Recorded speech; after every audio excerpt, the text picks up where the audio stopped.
Your manufactured crack, as I call it. What is it? I said, it's the big E.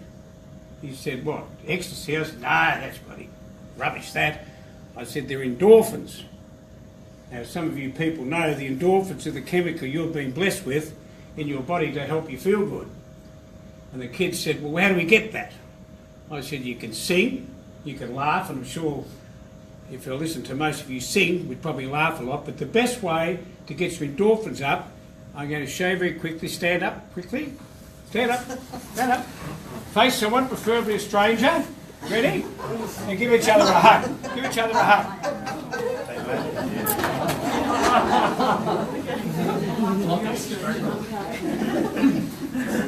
Can I get a cyber hug?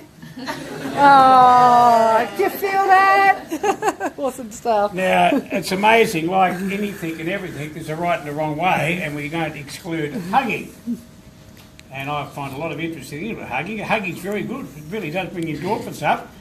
But the best way is the right way. Thank you for volunteering, Sue. So we hug heart to heart. And when you men, don't push you like that. when you men do this, oh yeah, that's your mother bringing up your wind and insecurity. So you, in her ear, she does that. Hug properly. Thanks, darling. Isn't she wonderful? I had a great surprise tonight. I love this kid. Like this boy of mine. He just turns up out of the blue. Didn't even know he's busy. He just got back from China. And Nashville, and he had a dream years ago. He used to drive me mad as I'm watching cricket, and I love my cricket. Daddy, daddy, daddy. I said, oh, but God's sake. So I gave him a guitar, and he put a little bandana around his head, and he said, I'm Mark Knopfler from Dire Straits. And away he went. Now, this kid couldn't read music, but he had something that I always support, and I've always supported him. It's called passion. And everyone said, get a job. For God's sake, get a proper job and get paid for something. And he's travelled the world. And he does something that only 5% of magicians can do, which is, come here, which is to, thanks guys, just take a seat, which is to support a family. He's got two lovely kids, my grandchildren, Willow and River, and a beautiful wife, Lauren, and he supports them. And he relieves me of my cash flow from time to time, which is very important. But I said to him, he said, why do you back me, Dad? I said, anyone with passion you always support. And he's never, ever quit on that. So, Michael, for a special thank you, this is so wonderful you turned up like that. It's wonderful. This is, realise, is the launch of my book. Come in, guys. Yeah, there's two seats here. These two lovely Greeks, Zach and his lovely mum, Angela. Would be the most successful hairdresser in town. He wins competitions. His mother taught him everything he knows. That's what she told me. Thanks for coming, guys. I have 4 children. I have 6. 2 from 2 girlfriends that don't want anything to do with me, but I still recognise them. But I have from 3 wives, so I have 4 children. I love them all dearly, and they're all very challenging. But one, my youngest daughter, Janelle, she apologised for not coming this evening, but she said, would you read something that you put in the book, Dad? And I said, sure, I'll just like to read that, which is a big part of the book, or a small part of the book, I should say. I am sharing the story above in the hopes that it will inspire people to fight through struggle and adversity. Out of everyone I have encountered in my life, my dad has given me the best advice. I've seen him make it through unbelievable hardships and trauma and emerge with a fighting spirit which seems to endure despite all the odds. Knowing what the man has been through and seeing him accomplish so much and always maintain a strong and loving attitude has been amazing to watch, especially through the eyes of his daughter, which is why I was one of the best candidates to share his story. Robert Elrington was brought up in an orphanage, abused, then lived on the streets with the seedy underbelly types of Melbourne. One of his best mates was actually portrayed in season 2 of the popular Australian series Underbelly. Then him and a mate decided if they continued in this way, they would invariably end up in one of the 3 inns, incarcerated, insane, or in the ground. So they decided to enlist in the army. Most young boys were at this time sitting at home, dreading for their number to be called, as conscription was still around in those days. Yet my father and his friend put their hands up and volunteered. Personally, I think they were nuts for doing this. But it did save them in a way. Each and every one of their friends who they left at home did end up in one of the 3 inns I mentioned, so perhaps in a way war saved them. I have no idea what war is really like. Sure, I've seen the movies, heard the stories, etc. Yet I can only imagine, and that does not hold a candle to what it would have been like to actually experience it. Dad saw friends being blown up, children brutally murdered, experienced fear no man should ever to endure. I have no idea how I would cope going through what those young men went through. Yet somehow, when he came home, he didn't stop his life. He started a company selling vacuum cleaners door to door and eventually became one of the most successful financial planners in the country. He was a member of the Multi-Millionaires Club, was married 3 times, had 6 children, and then went bankrupt and lost it all. But still he kept moving forward. He moved to Sydney, Australia, to live in a 1-room apartment, then did it all again. This time deciding to help people in business with a company called Global Achievers Group. Now we can credit the man for not giving up, but fearing one's emotions will invariably lead to them coming back and biting you in the arse someday. And this is exactly what happened. After moving the business to Adelaide, he had to shut it all down because for 2 whole years he couldn't go one day without crying. But still did he give up? No. He decided to volunteer his skills to help children. And he learnt that when you do something not just for the money, purely out of love, and that's when you truly reap the rewards. The money then became a bonus. Pretty interesting story, huh? Well, that was a mere summary. There was so much left out from what I've just said to you. And if that enduring spirit is something yourself wish to harness and live with, I love my father so much, and I'm so proud to be part of his life story. That was with behalf of Janelle this afternoon.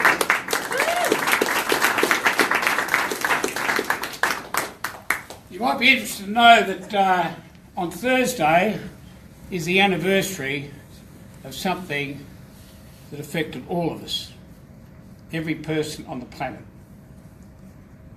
30-year anniversary this Thursday affected every one of you. Anyone know what it was? Market crash. The market crash. Good on you, Colin. The share market crash. Some of you people weren't even around, some of you the twinkle in your father's eye, some of you were young people, whatever. But the market crashed. And that's what I first experienced. I had a very large company.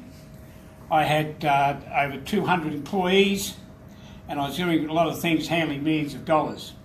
And I said to my staff, you're going to be taught something here that I can't teach you. What's that? I said, how to handle people's emotions. Because there's nothing better, or the best way to check out a person's character is introduce them to adversity. And I said, well, what? We didn't have emails then. We didn't have mobile phones. And they said, what are you going to do? I said, on Monday morning, the place is going to be like a tsunami hit it. So what are you doing? I said, I'm going down to Glenelg. What for? I said, I'm going to read a book. What? Yep. And if I can phone you back, if I can get through on the phone at lunchtime, if not, I'll see you back here about 6 o'clock that night. Couldn't even phone them. The phones were busy because everyone's worried because they were told on the Friday your money in the share market's going to be worth at least 50% less than what it was on Friday. And people panicked. The funny thing is about all that, if you bought shares the day before that, you'd be a millionaire now. And if you bought shares after, you'd be a multi-millionaire the day after it crashed. And proves that you are driven all by emotion, whether you like it or not. Some of you are manipulated. In fact, you might be interested to know, because of that, I'm only talking 30 years ago, if the market moves more than a certain percent, I'm not sure the percent now, you cannot trade on computers. The computers have no emotion. Just logic. Sell, sell, sell. Back in the 20s when the market crashed, we had the Great Depression, people were suiciding everywhere. And I was right in the middle of all that. And I got through it all. But 2 years later, I'm flying to America to see Rupert Murdoch with my lawyer in the plane. And he says, Robert, I've just got a number here. If we sold up all your stuff and got rid of all your debt, you're worth about $3 million. That was in 87, 88. I said, really? He said, you don't look very happy. I said, is this it? He said, what do you mean, is this it? you've achieved more than what most people can ever dream of. He said, from your background, it's amazing. I said, but I'm not inspired. I don't feel challenged. He goes, whatever. 2 years later, I'm facing bankruptcy. Not because of the share market, because they alleged, the powers to be, that I raised money not the right way. I didn't cheat, I didn't break any laws or rules, but at the end of the day, it happened. And they took my licence off me. Now, I know most of you people in the room are business people, and if you get your licence taken off you, whatever, I still couldn't even go back and do what I was best at. True story, I actually applied to join for Amway. Do you know Amway? Yes. They knocked me back. So you reckon you got a negative time? You had to be knocked back from Amway. You could enrol your dog there. Unbelievable. And I thought, gee, this is enormous. So my wife said, I've had enough here, I don't blame her. And I left my 2 kids at home and I went to Sydney with my tail between my legs. And I sat in a little 10 by 10 room and cried. Every day. Have you cried? When it rips your stomach apart. I've had some amazing things happen to me as a child. Things that people would go to jail for if they did today. But the pain of me sitting there on my own, I found it so difficult. And I'd sit there and I'd say, why me? I'm an honest person, I'm a pretty good guy. And why is this happening to me? And I realised how lonely it is at the top. Especially when you take responsibility for a business, as most of you people are. Who do you talk to? Your wife, your partner, your husband, your general manager, whatever, but there's a lot of stuff up there. And that's why I thought I could start becoming a coach and a mentor. I'm going to fill that gap. And I sat down, I worked out 5 things that if you want to be successful in life, and that was nearly 30 years ago, and it hasn't changed, I sat down and I said, I'm going to get good at this and I'm going to coach and teach people so they don't have to go through the pain I went through. And the first thing was attitude. It's your attitude, not your aptitude, that determines your altitude. It's your attitude that gets you there. It's your attitude, it's your expectation. You expect it to be good, expect it to be bad, your choice.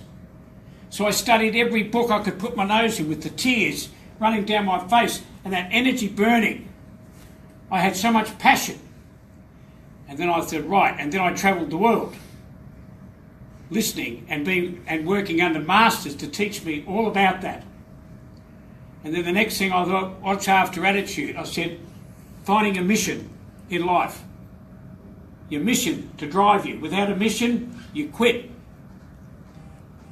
Without a mission, you make excuses. Your mission is your compass. Your goal is your map. Your mission gives you direction, and your goal gives you destination. People quit, usually after about 3 knockbacks. It's too hard, because they didn't have a mission to drive you. And I had mission burning through my heart.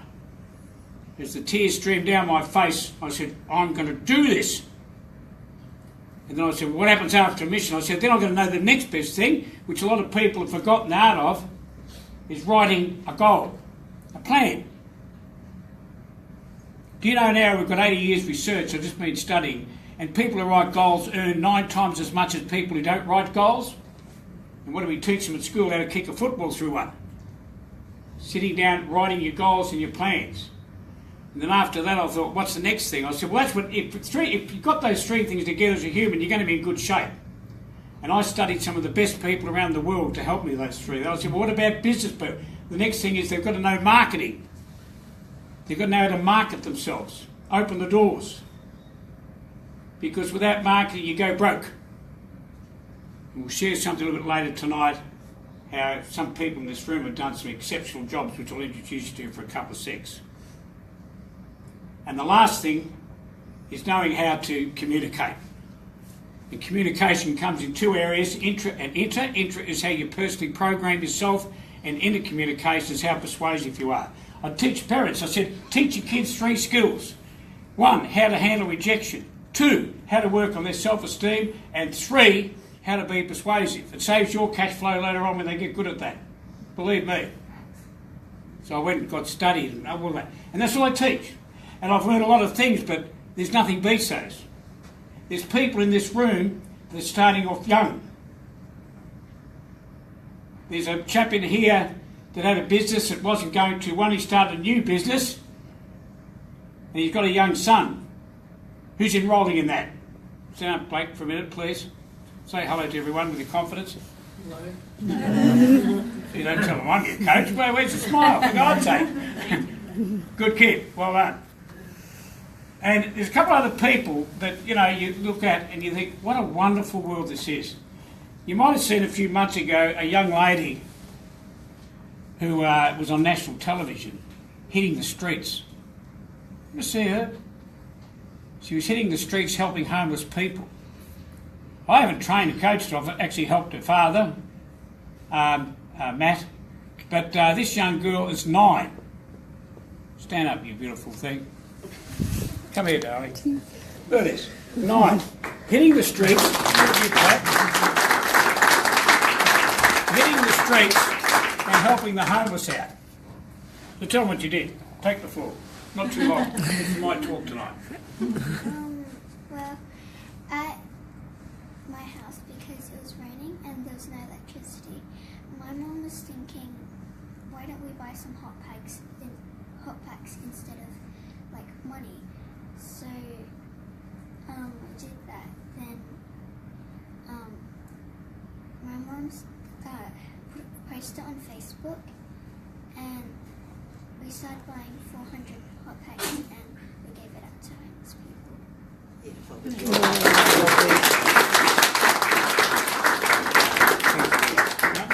Is that easy? They reckon speaking in front of an audience is hard. When I first did, I wet myself. I was so nervous. Look at you. Well done. Thanks, Pally. Sit down. Thanks, Mum. Thanks, Dad. A chap who came into my life not so long ago, he was 21, moving cars around car parks from Lebanon, Syria, and not highly educated. And I was fortunate enough to meet this chap a few years ago, and he helped me with my teen life coaching course. And I was, oh, well, another guy, you know, Lebanese, they come in, do this, do that. I didn't know much about him, but then we got close to him. He now runs, potentially, I say, the biggest and most successful child minding centre in the country, certainly in Adelaide. His name's Ali Serhan from Amali Child Minding Centres. And you think a guy of that age, how could he relate to kids? He showed me a lot about how to handle children. He had their interest because he'd turn up in his Lamborghini, and I had a bloody Honda or whatever darn thing. But he turned up, not with ego, with love in his heart. Thanks, Ali. Could you say a couple of things?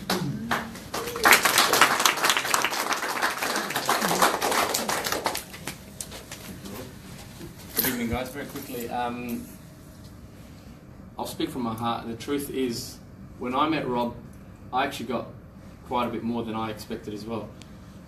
Starting a business at quite a young age was a bit of an issue for me, because it became quite successful quite quickly, and money started coming in quite quickly too. And at that time, I guess I didn't know what to do with it. I didn't know how to handle it. So a lot of the time, when I needed someone to speak to, because I was such a young guy, I guess, and like Rob says, as you get higher, it gets a bit more lonely, and you actually don't understand that. You know, there's not many people to talk to. There's not many people that understand you, especially coming from as a young age. It was quite hard for me to to find that support, to find that mentor. So Rob, of course, took me on board, and I said to him, Rob, I'm happy to volunteer. TLC, they were getting coaches, they were getting paid for it. I said, I don't want to get paid for it. I'm quite happy to do it for nothing if I can, because my story is a little bit special. I was washing cars and moving cars, from about 19 years old. I found a passion for children. I loved it, and I think that's what resonated, within me. And one of the things that Rob helped me understand is how I did it was more important than anything else, because it was something that I did naturally, and then helping me to, to create the business from behind it without feeling, without making it a business for a dollar value, and keeping the love there. And to me, that was very important. I've got a beautiful father that I love very dearly, but unfortunately, he doesn't have the business acumen that I was looking for. And one thing I didn't want to do was to screw up. So thanks, Rob. He helped me out a lot, and he helped me sort of keep things in line. Balance is very important for me, understanding balance, because with money comes a lot of imbalances in life as well. And you start to realise who your friends are really, really, really quickly, because as you make more, you start to lose a lot too. So all I can say is really thank you, Rob. He helped me out a lot. And without this man, I don't think I'd probably be where I am today. And yes, it's child care services or early learning. He keeps calling it child minding services since day one, and I keep reminding him it's what it is. But that's okay. We'll forgive him for that. So please, honestly, guys, just listen to Rob's words, because it can be harsh sometimes. But with that is what taught me how to be prepared for adversity, because in business, adversity is the biggest killer. So take on board what he says, because honestly, it really, really helps. So that's all I have to say. Thank you.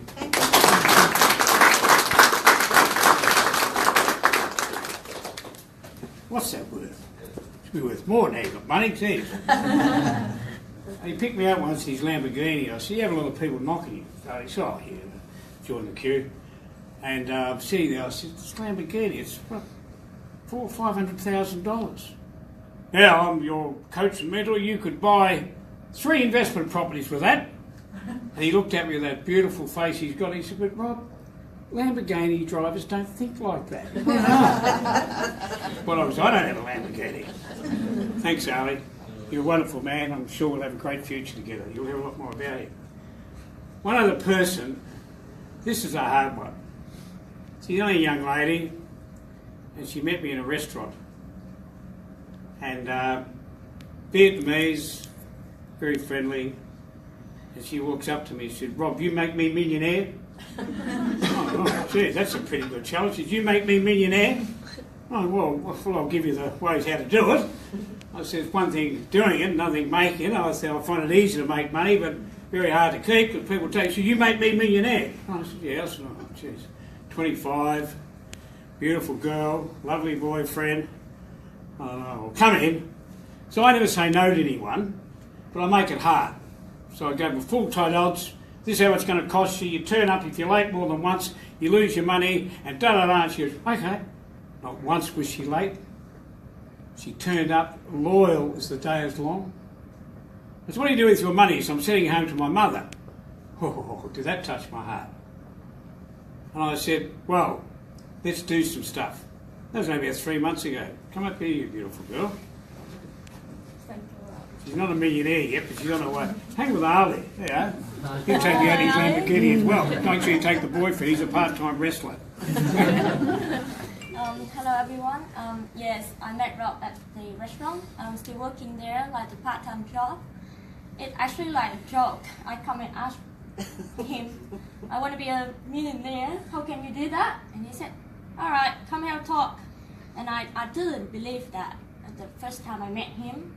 And then by time being, we have a chat and we do course together. He made me feel like he made me realize my true value. I know that, like, I'm an international student. I'm young, but I have a lot of quality that I can do for my future.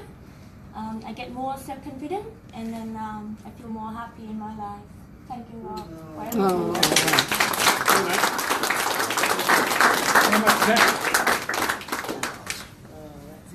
You might be interested, that girl, 25, she got an MBA. Do you know what an MBA is, Sue?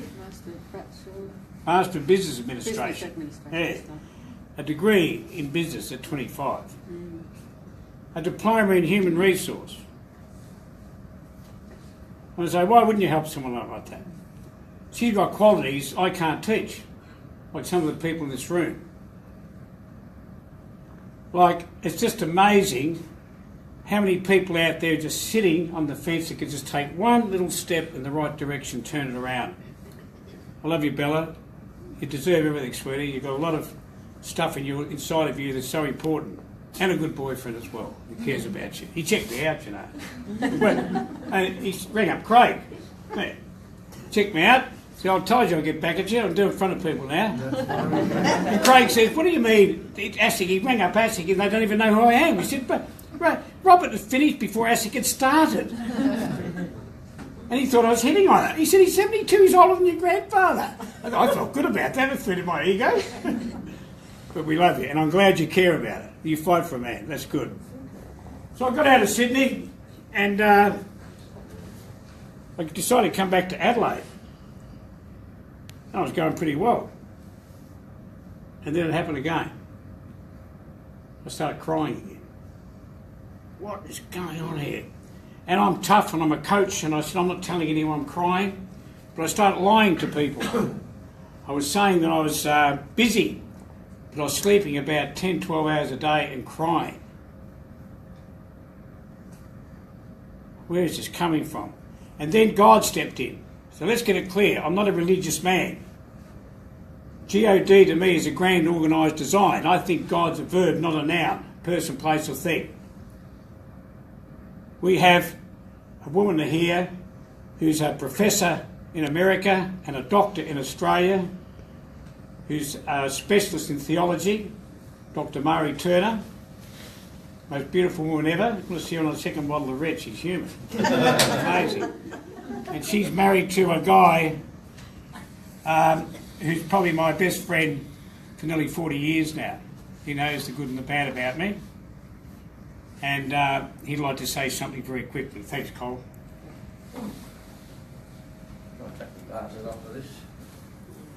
Remember, I've got the microphone. Don't take it too long. Oh, right, okay. I've got... Well, it's right. I've known him for the best part of 40 years. And I can say this much. One of the things, the most important thing in lots of ways in life, is to be able to laugh. And I can tell you, I've laughed more with this man than anyone else in my life. We did a course in comedy together, and it could beat any TV series you've ever seen, believe me. It was absolutely magnificent.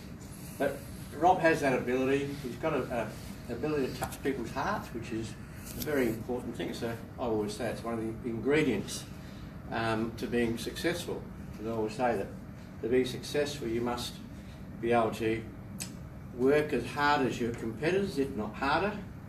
You must know as much as your competitors, if not more.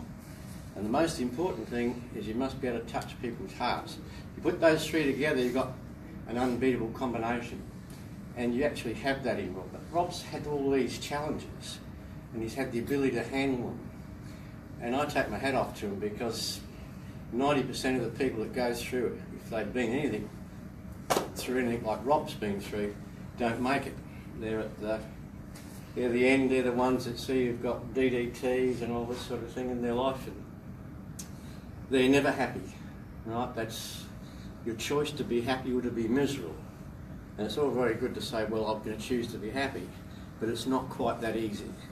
You have to be able to put certain steps into place, and what Rob has done in that book that he's produced gives you the steps, and they're very vital. And there's something in that book for every one of you. So I encourage you, buy one, not just for yourself, but buy one for someone you care about and give it to them. Thanks. Thanks, Cole. So I started crying. And as I said, God stepped in. I received a phone call. One of your mates you fought in the war with is dying of cancer, Jock. He's in Melbourne. He'd like to see you before he dies. So I rang my platoon commander. My platoon commander is my leader in the army. He was 6'4", strapping man, good-looking man, great leader, especially in action. And I phoned him up.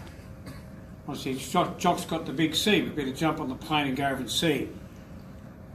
And he says, no. I said, what do you mean, no? So I don't have any money. So I'd say, get on the plane, I'll see out your ticket. So I get on the plane with him, I said, what's your problem? And he goes, I can't keep a job and I'm thinking about suicide. What? You? I had him up on a mantelpiece, this man. He said, the other day I got the sack, the boss came in and said, look mate, I know you had a tough time over there, but you're upsetting the staff because you keep crying all the time.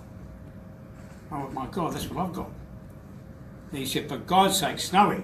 I used to have a nickname called Snowy. I had snowy hair. No hair now. Where'd my hair go, Naomi?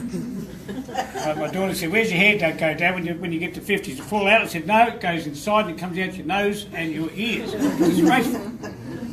So I sat there and I said, what do you mean? He says, you've got to get it checked out, mate. It's a silent disease. So we saw Jock last time, said our farewells, came back, so I went to the powers to be. They gave me 3 psychiatrists for about 8 months. And they came back and they said, you have one of the worst cases we've ever seen of advanced depression, post-traumatic stress disorder. In fact, you're likely to kill yourself like that. I said, you've got to be joking. So negative, I probably would have stuffed that. I'm not doing that. And he said, no, that's what happens. You just all of a sudden say, I've had enough, and just walk into a truck. Bloody hell. So I did ignore it. So I stopped my business. Stopped. I realised my assets. I didn't want to be the richest guy in the cemetery, so I got rid of most things. And I was left with about $30,000. I went down to Henley Beach.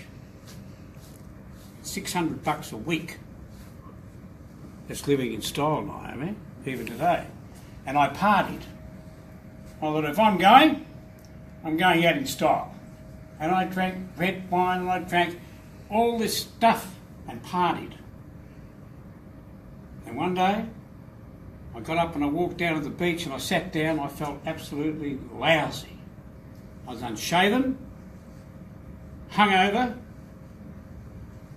and then God stepped in again. I got this energy in my chest. It wasn't painful. At first I thought I was getting a heart attack. It was just this pressure, but it was good. And I pick up this stick and I wrote TLC in the sand. And I thought, tender loving care. No, it kept going. Teen life coaching. And it happens where if you've got a good heart and you do good things, you get rewarded. I'll tell you, karma is very accurate. I promise you. There's people who have achieved some amazing, they're good people. And if you do some bad things, you get rewarded for that as well. I mean, the good stuff. And so, all of a sudden, I'm so inspired. I get up, I ring up the landlords, I'm getting out of this place. I get a shave and I ended up at a school. And I gave them an adult course. I was giving me 2 little girls of 9 and a little boy of 9. And they sat down. I gave them this adult course. I said, now make this child-proof. Put some butterflies in there, some giraffes and elephants, whatever. And they did. And you know when you're doing something good, it just keeps happening. I call it the green light. So it's flashing green light. And I said, well, I'm going to volunteer this. And they said, what do you mean? Do you want any money? I said, no. They gave me 35 children. And I introduced them to teen life coaching. That's when Jacob came into my life. I said, you've got to help me do this. I said, I'm too sick. You become managing director. He said, I don't even know how to spell the word. I know that, but don't worry, just become one. Most managing directors I find don't really know too much anyhow. I said, I'll just guide you because I'm sick. I'm not very responsible at the moment. So we got another school, and this beautiful woman came in our life said, have you heard of a grant? I said, on a bottle of whiskey? No, a grant. What's that? It says the government gives you money. I said, no wonder these people are paying so much taxes. So Jacob, in charge, he gets this and he rings me up, phones me one night and says, Robert, come down to the house, please. So, well, what's the matter? He said, you've got to come down. So I went down to his house and he said, look in the fridge. I went, what's this, some Kiwi joke or what are you doing? He said, look in the fridge. And I looked in the fridge and there's a beautiful bottle of champagne with a letter from DEX, Department of Education and Children's Services, saying, congratulations, we've given you a grant for 120 schools and $400,000. You can't tell me something out there. Now, that hit me so big time. Because it does happen when you give your heart and your soul to these things. And I just know, everyone in this room, I know pretty well, there's some beautiful young people here. There's some people here, this beautiful man with his wonderful mother. What about this woman? She's still working. She's 65, she's got millions in the bank, still work. You're not 65, how old are you, man? 55, whatever you are. trouble, Rob. I said to she runs the best hairdressing salons in the town. I said, Angela, when are you going to work on your business? She said, what do you mean I'm working? I said, no, you're not. You're a Greek. You work in it. And she worked on it. So we had worked together. And she let someone else manage the business. And she went out to become a hair consultant. Now everyone talks to her from L'Oreal now. And she's earning more money and she's doing less. She said, is this legal? I said, as long as you don't get caught. Of course it's bloody legal. See, people work too hard, but if they work with passion, and this wonderful man here, Zach, his passion is music. You've got to go and speak to this big fella at the back for that. His passion is music. But a marvellous craftsman is cutting hair, winning international prizes, him and his brother. And some other people I might have missed for some recognition, but away I went. And I thought, this is life. I don't have the money I used to have. And everyone said, where's your book? You're a speaker, for God's sakes. A speaker without a book is like a sentence without a full stop. Where's your book? I spoke to Mari. She's a prolific writer, published all around the world. So I got this little girl I met in the street, Odette. See, you get looked after if you do good things. She was busking. And I said, you're playing all right? I said, my son's an international guitar player. Oh, yeah? I said, I'll ring him up and he's got a good heart, he'll help you. So, well, he did ring up, said, I'll show you to play the guitar. He's recognised one of the best guitarists in the country. Not then. He was still on his way. And then I said, Odette, I want to write a book. You're a female. I wanted a female because they've got more emotion in their hearts. Bless their beautiful bodies. And I said, but you're a bit young, but... And she said, well, that's funny. Synchronicity came in. I'm doing a degree in literature. I went, oh, booger, booger, booger. Let's have a go. So I gave her the book. Then I find out later her father is a professor of literature at the university. I went, good, that's good luck. Come from a good thing. And away we went, argued like hell. Very feisty little girl she is. We finished it about a year ago. And my son's nagging me. Where's your book? You teach what you say. Where'd you get? Well, what are you all about? You know, characters doing what you said you're going to do. Where's all that? Shut up, leave me alone. So I sat down about June this year and I said, I'm going to finish that book and I'm going to do something different. So what I put in the book was a biography that Odette wrote about me. 11 chapters. You'll have a few tears. There's a lot of cruelty in there. What happened to me as a child. But if I could stand up with this young girl and this young boy here and have a go at life, it's just amazing. You know, you're going to be a movie star or something later. So friendly. I want to keep. Maybe I should take 10% on. Let's sign her up now. Take 10% fees.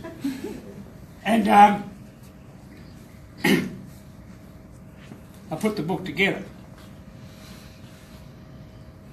I'll finish off with one of the most inspired things that's happened in my life. Jeff and Barbara came into my office. I sat down, I knew Jeff, he was a good marketing guy. They held their hands and he said, it's been confirmed, Rob. I said, what's been confirmed? I've got cancer of the brain. How do you know? I said, I went to 3 specialists, 2 in Adelaide and 1 in Melbourne. They all said the same. Okay, fair enough. Sure? He said, oh yeah. I looked at him, right through his eyes. I said, what was the answer to the next question? What's the question you ask when someone says, you've only got a short time to live? What do you want to do? How long have we got? Oh, how long? Okay. And I said, well, how did they handle that question? They all have a diagnostic of saying they've all been trained very well. Yes, you've got cancer. And he said, it's terminal. I said, the only terminal things I know are in computers and on a train station. There's no such thing as terminal. He goes, you don't understand, Robert. I said, yes, I do. He said, well, one said 6 months. The other one said 12 months. Another one said about 18 months. I said, well, let's make the first positive step. What's that? Because I said people with terminals that get angry, which is silly, to get loving to appreciate it. Another thing, that's another story. And I said, well, let's go with the optimistic oncologist.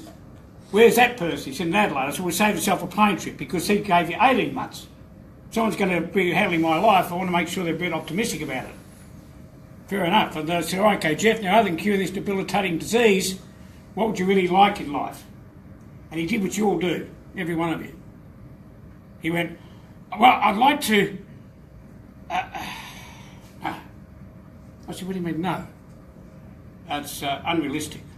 I said, what's unrealistic? What were we going to say? I said, I want to celebrate my wife's and I, and we have 3 daughters he had, 20th wedding anniversary. I said, well, what's holding you back? He said, well, if I go with the optimistic oncologist, they said 18 months, I'm 6 months out. You're the one of the brain worked that out so quickly, just like a microsecond. I said, really? Well, suit up, because I'm going to challenge you on that, and I can't lose. He said, what do you mean you can't lose? I said, I'm going to buy a bottle of champagne. The best of the best. Jeff loves champagne, and we're going to put it in the fridge, and we're going to pop the cork on your 20th wedding anniversary, and I can't lose. He said, what do you mean you can't lose? I said, well, if you snuff it, I get totally smashed, don't I, on your champagne. And if you don't make it, I drink half of it. You getting this, Naomi? I'm not confusing you, my darling. Keep it going. Okay. I said, so, all right, what's the next challenge? I said, do you have insurance on your life? He said, no. No, you can't leave the planet and leave your beautiful wife you love and your 3 daughters destitute. He said, you don't understand, Robert. I can't work. I've got this walking thing and I've lost my balance. He gave me all the excuses people give me. And I said, really? How much is the premium? I said. He said, $10,000. So I said, I'll pay for it. He said, what? I said, I'll pay for that. Easy. But there's a condition. He said, what's that? I said, you come and work for me. He starts debating and arguing about the money I was paying. He's getting all energy about this. I said, what's the next price? So I can't pay my mortgage. I said, who's your mortgage with? It was with the High Mast Building Society. No longer there anymore. Some years ago. And I said, isn't that a coincidence? I know the managing director very well, Rob Williams. Let's phone him up. So I phoned him up and he came on the speaker on the phone, told him the details. He said, I'll tell you what, give us the insurance policy to secure his loan for that and we'll waive his premium for 12 months. Next thing, Barb and Jeff they're smiling. This cancer's not so bad. I said, right, what's next? I said, I'm your boss. He said, when do I start? I said, you've got terminal disease, you start tomorrow. What are you talking about? What do you want, a break before you start? And whatever you do, you're not walking in here with that walking stick. What do you mean? I said, you leave it outside. This is not a house of disabled people. This is an energetic business. We're going to make profits here and we have a lot of energy. We don't want people walking around with walking sticks. Leave it outside. Are you serious? I said, yes. I said, just like when we were on our second bottle of red and we were walking home and we were holding on the building, I said, do the same thing. So then he came to work. And he worked. And he brought in heaps of business, good marketing guy. And then it happened. We got to the 20th wedding anniversary. The eve, it was a Saturday evening. Jeff wasn't doing too well, he's in the hospital. And I turned up with a bottle of champagne. See, character's doing what you said you're going to do, even though the enthusiasms have left you. What are you like in the dark? Are you doing what you said you're going to do? Are you truthful? A lot of people ask me, have you got a quick fix, Robert, to be pumped up and be motivated? I said, yeah, be totally truthful. Be honest. Be amazing what sort of character that is. So I turned up, drank the champagne. He didn't drink any, of course he was sick. I went home. And at 10 o'clock on the Sunday, Barbara phoned me, exactly on the 20th wedding anniversary, and Jeff died. Exactly on the 20th wedding anniversary. But that's still not the story. I went to the funeral, had some hugs, got up and said a few words, and Barbara came to me, and she had tears in her eyes. The tears that when you look up are the glad ones. The tears that when you look down are the sad ones. But she was looking at me with the inspired ones. Staring down her face, she said, I want to thank you, Rob. What a special thing you've done here. But I've got a question I want to ask you. I couldn't sleep when I was thinking about the question. Fire away, darling. What was the question? She said, how long do you think Jeff would have lasted if he had a longer term goal and a longer term purpose? I said, exactly. That's what keeps you alive. Not some person who says you've got 18 months to go, whatever. I've got heaps of proof on that. I'm a walking example. I shouldn't be alive. I had cruelty done to me. I've had some terrible things done to me. But I turned them into a win. not a whine, not a poor me. It doesn't work. I tried it. People give you sympathy. 80% of people who give you sympathy are glad it didn't happen to them. I like empathy. What's empathy, Naomi? What you did when you walked around the streets, darling. You put yourself in another person's position. So I'll finish off. He's going to slip. Because this good man's got another workshop here tonight or something, hang around for a while. Incidentally, thanks for paying your interest fee in. I wasn't really aware of that, but I think I was, but I forgot. You've got Vicky's and coffee there. You got me for an hour, so say thankful. Thank you, Zach. So tonight is getting you to purchase my book. Now, if you don't have any money, you can have one. Just be honest with me. So don't give me an excuse I can't afford it. Please, can you get rid of that? I'll give it to you as a gift.